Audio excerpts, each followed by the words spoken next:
Mr. Hsing.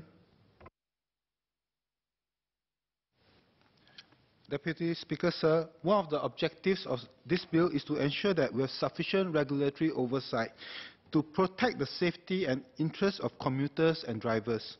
Back in February 2017, I spoke in this House on the Road Traffic Amendment Bill. I highlighted how the entry of private hire car operators such as Grab and Uber have led to a seismic shift in commuter behavior, as well as many people opting to become freelance private hire car drivers. Previously, while the taxi industry comes under much regulation, there's limited regulation for the private hire car point-to-point passenger transport sector.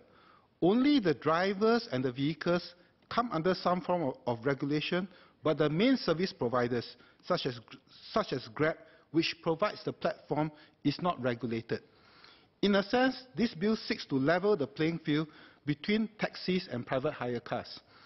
Deputy Speaker, sir, one area which I noticed the rules are still very unevenly applied is the required age and driving experience of the drivers.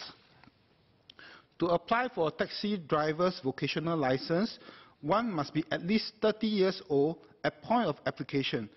Assuming a person passed his driving test soon after turning 18, a taxi driver would have at least 10 years of driving experience. On the other hand, someone applying for private hire car driver's vocational license only needs to have held his driving license for 2 years. Assuming the driver takes his driving test soon after turning 18, a private hire car driver may not even be 21 years old. Moreover, having obtained a driving license for more than 2 years is not the same as having 2 years of driving experience. So now, we have a situation where we would not trust a 20-year-old to act wisely when voting, but he's trusted to ferry our children and loved ones from point to point in a private hire car. Sir, it's of paramount importance that we try to keep our roads as safe as possible. I'd like to ask the Minister of Transport what are the accident rates between taxis and private hire cars as a percentage of fleet size as well as distance covered. Anecdotally, I see a lot of private hire cars that drive at excessive speeds and not following basic road manners. I suppose this might be related to the relatively young age of the drivers as well as lack of maturity. Older and more experienced drivers who have experienced 1 or 2 minor accidents will have learned to be more patient on the roads. Sir, I'd like to propose a few suggestions for the Minister to consider. First, to introduce an age requirement of 25 years for private hire car drivers.